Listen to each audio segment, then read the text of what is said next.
Ya, shalom anak-anak. Oke, harapannya ketika kalian ada di saat ini di depan HP kalian atau laptop kalian, kalian sudah mendahuluinya dengan berdoa ya. Ada amin? Amin. Oke. Ya, kita akan memulaikan. Nah, seperti yang kita sudah bahas di kelas bahwa topik kita di dalam unit terakhir ini adalah Tuhan memilih Musa dan melepaskan umatnya dari perbudakan. Ya, sekali lagi Ibu baca, Tuhan memilih Musa dan melepaskan umatnya dari perbudakan. Oke, anak-anak, video ini nggak akan lama. Oleh karena itu harapannya kalian nonton dari awal sampai akhir dan jangan di skip ya, jangan di skip. Awas ada yang skip ya Ibu. Juga lihat-lihat nih ya. Oke, kita lihat. Nah, ini udah hafal pengakuan iman rasuli sendiri ya masing-masing ya. Jangan lagi dilupa-lupa pengakuan iman rasulinya. Ya, kita lihat lagi tujuan pembelajaran kita ada 3. Yang pertama, kita akan menyadari, tujuan kita adalah menyadari bahwa Tuhan mendengar tangisan umatnya, melihat penderitaan mereka siapa? Umatnya, umat bangsa Israel di Mesir, dan setia pada janji-janji perjanjiannya.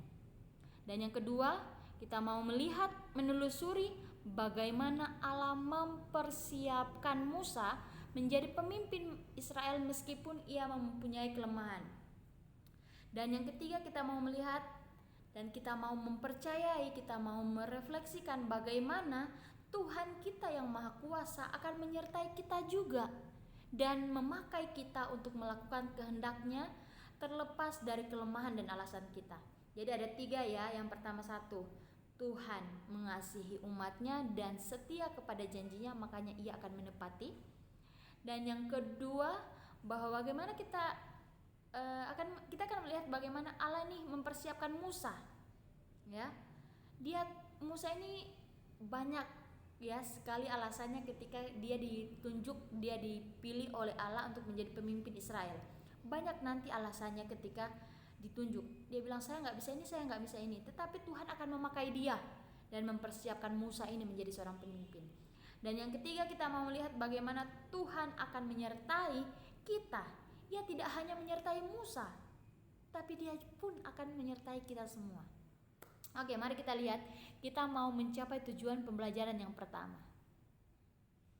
Oke, yang pertama, Tuhan mendengar tangisan umatnya melihat penderitaan mereka di Mesir dan setia pada janji-janji perjanjiannya. Kita lihat ya seperti apa kasih setia Tuhan dan bagaimana dia menepati janjinya.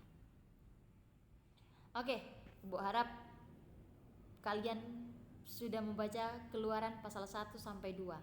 Ya, ada amin anak-anak? Oke, karena kalian sudah mengerjakan jurnal, harusnya berarti kalian sudah membacanya. Kita lihat ya. Oke. Nah, Musa ini dia lahir dari orang tua Ibrani.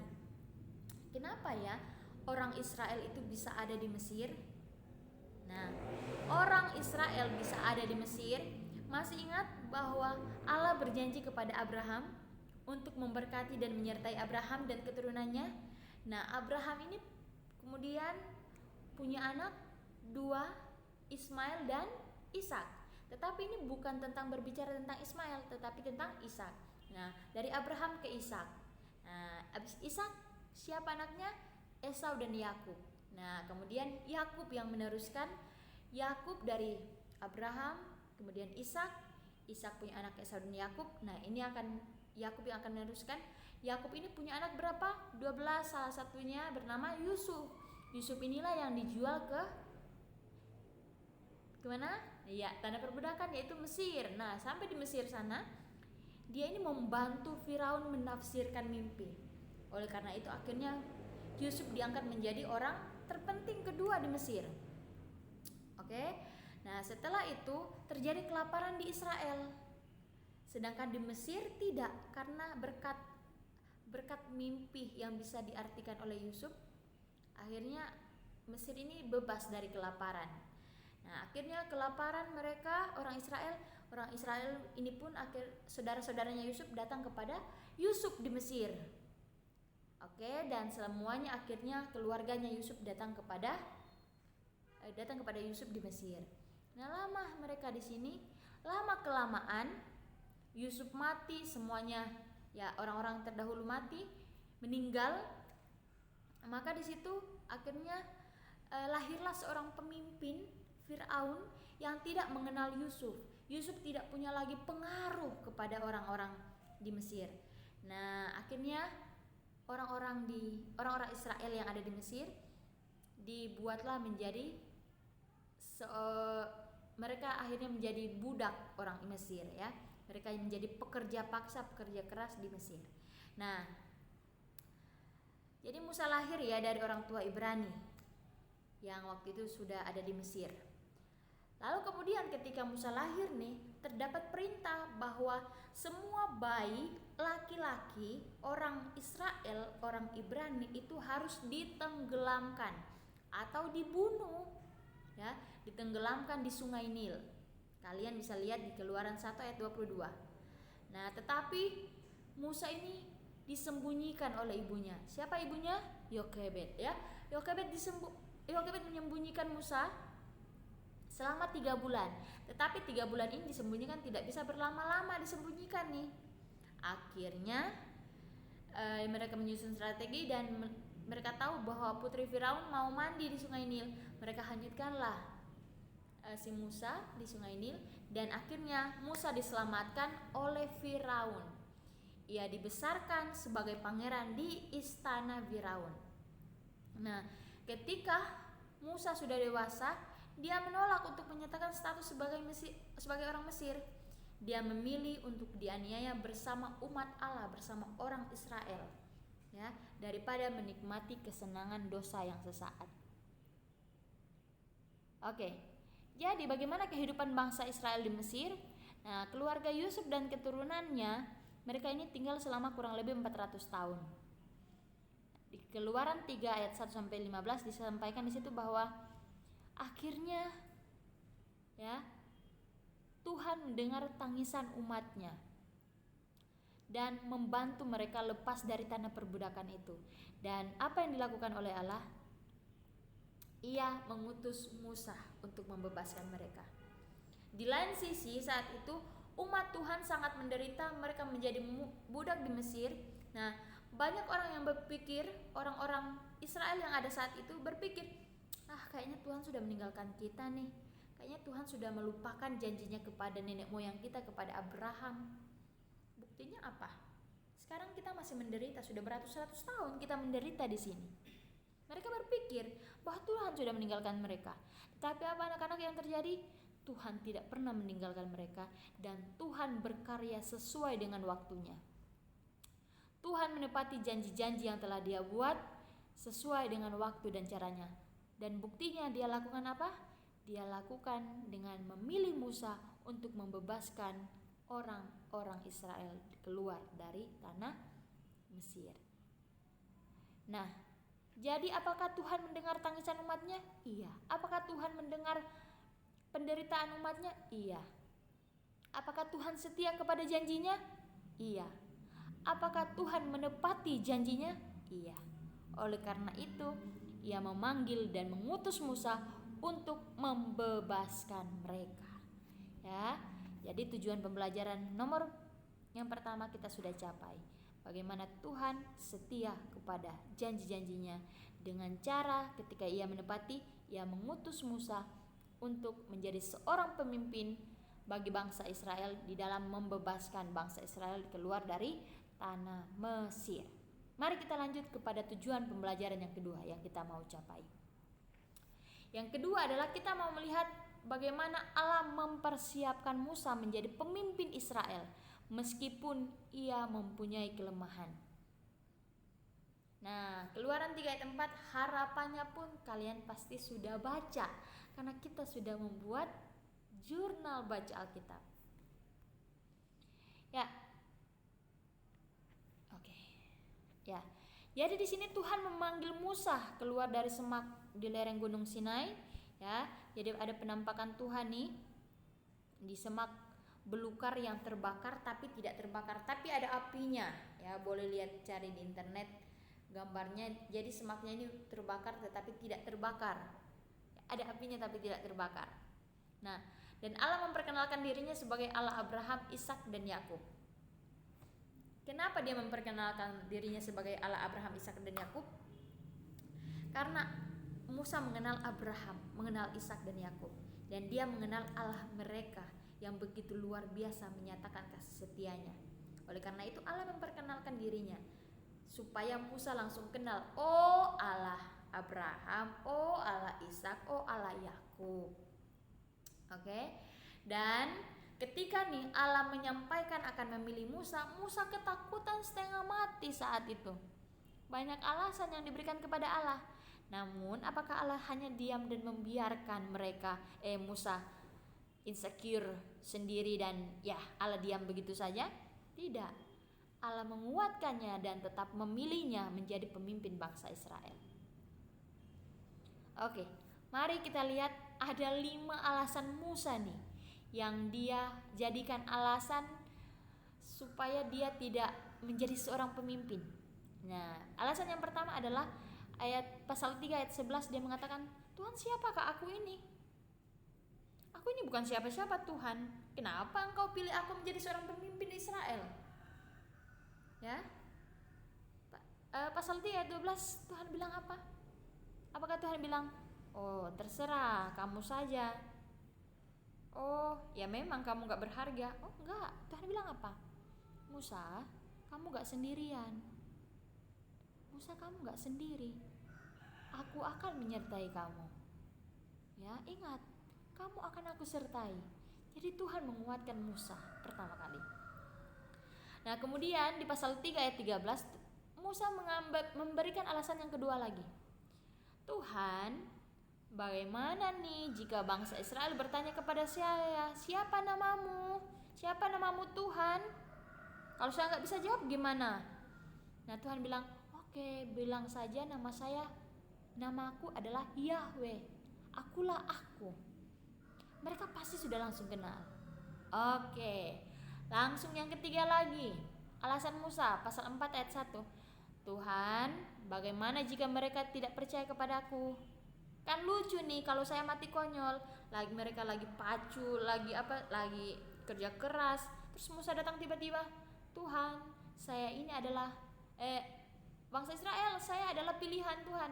Nah, bukankah saya akan mati konyol dibunuh oleh orang Israel karena datang tiba-tiba untuk menyatakan bahwa saya ini adalah suruhan dari Tuhan? Bagaimana jika mereka tidak percaya kepadaku, Tuhan? Nah, Tuhan bilang apa di dalam pasal 4 ayat 2 sampai 9? Tuhan bilang, aduh Musa, aku pun akan memberikan kamu kemampuan. Lihat, ini saya akan memberikan 3 tanda mujizat yang kamu akan lakukan. Kamu bisa lakukan ini di depan umat bangsa Israel. Mereka akan percaya kepada kamu. Misalnya apa? Tongkat, tangan dimasukkan ke dalam saku. Kalian akan dibaca ya Keluaran 4 ayat 2 sampai 9. Kalian akan menemukan itu. Nah, itu Tuhan terus menguatkan. Lalu di alasan yang kelima di pasal 4 ayat 10, Musa bilang kepada Tuhan, Tuhan, aku ini tidak pandai bicara.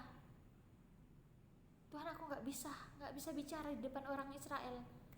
Nah, Tuhan bilang lagi, Tuhan yang akan memampukan dan membuat mulutnya dan akan mengajari Musa apa yang harus dia katakan. Dan yang terakhir, alasan yang terakhir lagi, Musa bilang, Tuhan, ya, di pasal 4 ayat 13, tolong dong kirim orang lain saja, jangan saya. Saya benar-benar gak mampu, Tuhan. Kirim dong orang lain aja. Tuhan bilang apa? Apakah Tuhan menyerah? Tidak. Tuhan bilang apa? Tuhan sudah memilih Harun untuk membantunya. Semua alasan yang diberikan oleh Musa dan semua jawaban Allah terhadap alasan Musa ini bukan tanggapan untuk menjatuhkan Musa, bukan, tapi malah menguatkan Musa. Musa, tenang, Tuhan akan menyertai kamu, Tuhan akan memampukan kamu di segala keterbatasan kamu. Kamu tidak perlu khawatir, karena melalui pekerjaan kamu sebenarnya yang sedang bekerja adalah Tuhan semesta alam. Jadi kamu jangan khawatir. Apa yang kamu butuhkan akan Tuhan perlengkapi. Oke. Jadi apa anak-anak kesimpulan dari tujuan pembelajaran yang kedua ini? Ya. Tujuan pembelajaran yang kedua ini kita bisa lihat bahwa Musa tidak percaya diri ketika diminta jadi seorang pemimpin. Tetapi ketika Allah sudah memilih, Ia pasti akan menyertai dan memampukannya. Tidak terpungkiri dari kita semua, kalian pun ketika sudah Allah pilih, pasti akan Allah mampukan. Ya, jadi anak-anak kelas 7, jangan ragu-ragu untuk meminta pertolongan daripada Tuhan. Kamu punya tugas yang susah, kamu punya tugas yang sulit. Tuhan hanya sejauh doa. Minta sama Tuhan, minta pertolongan daripada Tuhan. Kamu punya pergumulan, lipat tangan, tutup mata, kamu berdoa sama Tuhan. Ya, jangan mengeluh duluan, berdoa dulu. Ya, serahkan sama Tuhan. Tuhan pasti akan menolong kita semua. Menolong kamu, menolong ibu. Ibu pun seringkali jatuh di dalam dosa, mengeluh. Ibu mengatakan ibu tidak bisa, ibu tidak mampu. Tapi ingat anak-anak, ya, kita punya Tuhan yang hebat. Mari kita serahkan sama Tuhan. Oke, itu tujuan pembelajaran yang kedua. Sekarang kita masuk dalam tujuan pembelajaran yang ketiga, yaitu percaya bahwa Tuhan akan menyertai kita. Ya, ini Keluaran 5 pasal 5 ayat sampai pasal 11. Ya, agak cukup panjang, tetapi ibu percaya pun kalian pasti sudah baca. Ya, jadi ini sebenarnya kesimpulan dari awal sampai akhir. Kita mau melihat bahwa Tuhan menyatakan kepada Abraham bahwa keturunannya akan menjadi budak selama 400 tahun. Itu benar-benar terjadi. Tetapi Tuhan pun berjanji akan menyelamatkan mereka, ya, menghukum para penjajahnya. Benar-benar ya, orang Mesir pun dihukum oleh Tuhan. Dan Ia lakukan dan untuk menepati janjinya Tuhan di dalam menyelamatkan mereka, bangsa Israel, Tuhan akhirnya mengutus Musa. Walaupun Musa awalnya banyak alasan ketika Allah memilihnya, tetapi Allah berjanji akan menyertai dan memampukannya. Oke. Dan anak-anak, kita belajar dari Musa. Musa adalah contoh bagaimana kita sering menanggapi perintah Tuhan. Bagaimana seringkali kita menjalani hidup, bagaimana seringkali kita melakukan tugas tanggung jawab kita. Ya, kita kadang-kala merasa tidak mampu. Kita kadang-kala merasa tidak ada yang dapat membantu kita. Kita juga merasa Tuhan tidak mampu menolong kita. Kita juga berpikir orang akan memandang rendah kita. Kita membuat alasan. Kita seringkali melakukan tugas tanggung jawab kita dengan alasan-alasan yang mengatakan bahwa kita sendiri, kita tidak punya teman, kita tidak ada yang membantu kita. Kita juga tidak merasa puas dan tidak merasa bersyukur kepada Allah. Padahal Allah terus beserta dengan kita. Dan ingat anak-anak, harusnya apa yang kita lakukan? Bersyukur kepada Allah yang adalah pencipta kita. Dia mempunyai tujuan di dalam menciptakan kita. Dengan apapun yang kita punya, kemampuan, ketidakmampuan, kecacatan, kelemahan, kelebihan, penampilan, dan lain sebagainya, Tuhan bekerja melalui itu semua. Apa yang tidak mungkin bagi manusia, itu mungkin bagi Tuhan. Ya, jadi jangan pernah meremehkan Tuhan, jangan pernah meremehkan kemampuan daripada Tuhan, melainkan bersyukur dan serahkan semuanya kepada Tuhan. Dan yang terakhir, kesimpulan dari tujuan pembelajaran yang ketiga ini adalah, anak-anak, kamu perlu ingat bahwa kamu berharga. Dengan segala kelebihan dan kekurangan kamu, Tuhan akan pakai untuk menjadi alatnya untuk menggenapi setiap rancangannya. Mau apapun yang kamu punya, dengan kelemahan kelebihan yang kamu punya, kamu berharga dan Tuhan akan pakai kamu untuk menggenapi apa yang sudah Ia rancangkan. Demikian kesimpulan, ya. Jadi anak-anak,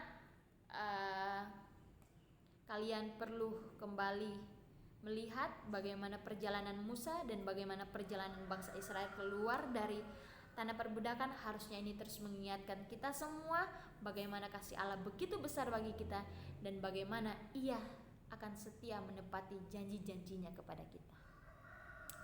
Demikian materi kita. Terus teruslah belajar, teruslah melakukan yang terbaik untuk Tuhan ya nak. Dan ya, oke, thank you, Tuhan Yesus memberkati. Oke, belum selesai, Ibu akan menjelaskan tentang sumatif kita. Oke, Ibu akan memberikan contoh scrapbook. Nah, ini ada contoh scrapbook, kalian bisa lihat, ada fotonya, ada penjelasannya, ini cuma salah satu. Nah, harapan daripada Ibu, kalian membuat scrapbook dari bahan yang terjangkau, jangan yang mahal-mahal. Oke. Kertas karton kalian kan ada dua orang ya, kalian kumpul uang 2000 beli kertas karton. Nah, kertas karton itu dibagi menjadi 8 bagian bisa. Jadi kalian tinggal masukin dokumentasi atau penjelasan dan foto-foto dari kisahnya Musa ke dalam situ. Oke, ada banyak sekali contoh-contoh di Google yang bisa menjelaskan tentang perjalanan Musa ya. Ada contoh Tula, laut terbelah dua, dan lain sebagainya. Jadi bisa dilihat di Google juga, di internet banyak contoh-contoh scrapbook yang lebih menarik ya, dengan harga terjangkau bahan-bahannya. Oke, jadi info sumatif Biblical Studies minggu depan, semua alat dan bahan dibutuhkan pembuatan scrapbook wajib dibawa ya, kertas karton dan lain-lain. Kalian mau buat sekreatif mungkin terserah ya. Jadi minggu depan bawa foto-foto yang mau ditempel, kalian boleh print, kalian boleh susun, dan nanti Ibu yang akan menyediakan semua peralatan, lem-lemnya, staplesnya Ibu yang akan sediakan. Kalian bawa yang kalian mau tempel-tempel itu ya. Dan pengerjaan akan dilakukan di jam pembelajaran Biblical Studies, akan dikumpul di kapan? Jumat minggu depan. Jadi semuanya akan dikumpul minggu depan. Oke, demikian. Sudah hampir lobet. Oke, gak apa-apa ya, kita terima kasih untuk 22 menitnya bersama dengan Ibu. Jangan lupa belajar, jangan lupa terus melakukan yang terbaik untuk Tuhan. Demikian, sampai jumpa, Tuhan Yesus memberkati. Shalom.